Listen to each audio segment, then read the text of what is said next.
Hi, everyone. It's Miss Akbari in the library. I wanted to tell you a bit about the book Iron Trial by Holly Black and Cassandra Clare. This is a book that is from our fantasy section. So, fantasy books are usually very far apart from reality. They have a lot of magic and adventure in them. And the Iron Trial is the story of Callum Hunt, and he is almost at the age where he can qualify for this thing called the Iron Trial.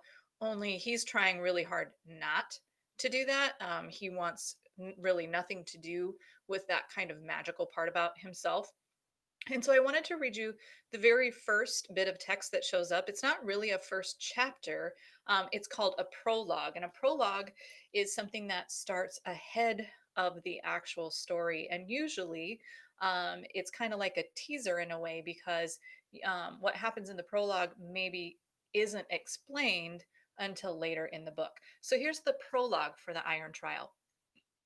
From a distance, the man struggling up the white face of the glacier might have looked like an ant crawling slowly up the side of a dinner plate. The shanty town of La Ronconda was a collection of scattered specks far below, the wind increasing as his elevation did, blowing powdery gusts of snow into his face and freezing the damp tendrils of his black hair.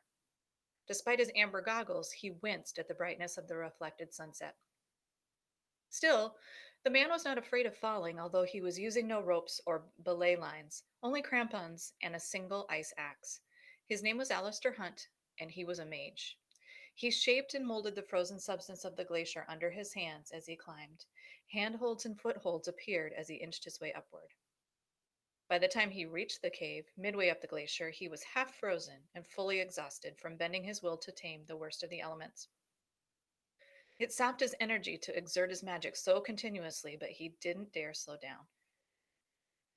The cave itself opened like a mouth in the side of a mountain, impossible to see from above or below.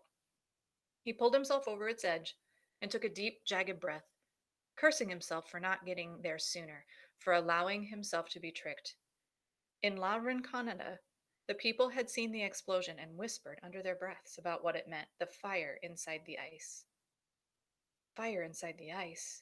It had to be a distress signal or an attack. The cave was full of mages too old to fight or too young, the injured, the sick, mothers of very young children who could not be left, like Alistair's own wife and son. They'd been hidden away here in one of the most remote places on Earth. Master Rufus had insisted that otherwise they would be vulnerable, hostages to fortune, and Alistair had trusted him. Then, when the enemy of death hadn't shown up on the field to face the mage's champion, the Makar girl upon whom they'd pinned all their hopes, Alistair had realized his mistake. He'd gotten to La Rinaconda as fast as he could, flying most of his way on the back of an air elemental. From there, he'd made his way on foot, since the enemy's control of the elementals was unpredictable and strong. The higher he'd climbed, the more frightened he'd become. Let them be all right, he thought to himself as he stepped inside the cave. Please, let them be all right. There should have been the sound of children wailing. There should have been the low buzz of nervous conversation and the hum of subdued magic. Instead, there was only the howl of the wind as it swept over the desolate peak of the mountain. The cave walls were white ice, pocked with red and brown, where blood had splattered and melted in patches. Alistair pulled off his goggles and dropped them on the ground, pushing farther into the passage, drawing on the dregs of his power to steady himself. The walls of the cave gave off an eerie phosphorescent glow. Away from the entrance, it was the only light he had to see by, which probably explained why he stumbled over the first body and nearly fell to his knees. Alistair jerked away with a yell, then winced as he heard his own shout echo back to him. The fallen mage was burned beyond recognition, but she wore the leather wristband with the large hammered piece of copper that marked her as a second-year magisterium student. She couldn't have been older than 13. You should be used to death by now, he told himself. They'd been at war with the enemy for a decade that sometimes felt like a century. At first, it had seemed impossible. One young man, even one of the Makaris, planning to conquer death itself. But as the enemy increased in power and his army of the chaos ridden grew, the threat had become inescapably dire, culminating in this pitiless slaughter of the most helpless, the most innocent. Alistair got to his feet and pushed deeper into the cave, desperately looking for one face above all. He forced his way past the bodies of elderly masters from the magisterium and collegium, children of friends and acquaintances, and mages who had been wounded in earlier battles. Among them lay the broken bodies of the chaos ridden, their swirling eyes darkened forever. Though the mages had been unprepared, they must have put up quite a fight to have slain so many of the enemy's forces. Horror churning in his gut, his fingers and toes numb, Alistair staggered through it all until he saw her. Sarah.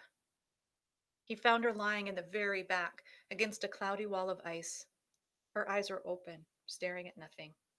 The irises looked murky and her lashes were clotted with ice. Leaning down, he brushed his fingers over her cooling cheek. He drew in his breath sharply, his sob cutting through the air. But where was their son? Where was Callum? A dagger was clutched in Sarah's right hand. She had excelled at shaping ore summoned deep from the ground. She'd made the dagger herself in their last year at the magisterium. It had a name, Semiramis. Alistair knew how Sarah had treasured that blade. If I have to die, I want to die holding my own weapon, she'd always told him. But he hadn't wanted her to die at all. His fingers grazed her cold cheek. A cry made him whip around. In this cave full of death and silence, a cry. A child. He turned, searching frantically for the source of the thready wail. It seemed to be coming from closer to the cave entrance. He plunged back the way he had come, stumbling over bodies, some frozen stiff as statues, until suddenly another familiar face stared up at him from the carnage. Declan, Sarah's brother, wounded in the last battle.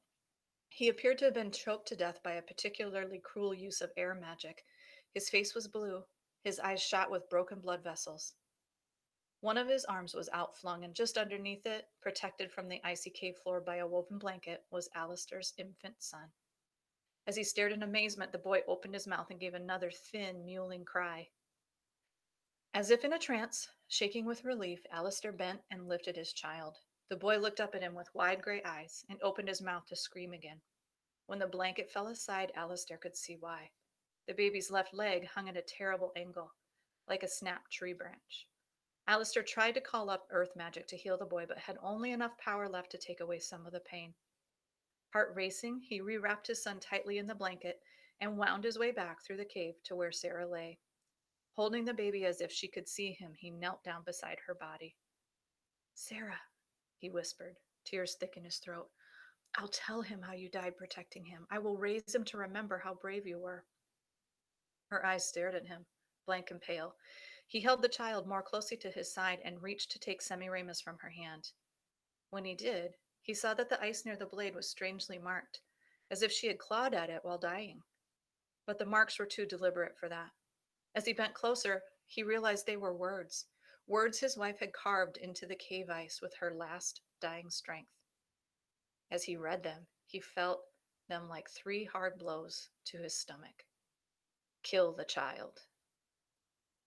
So that's the prologue of Iron Trial, and we can see that there's a war going on. We hear about something called the Magisterium.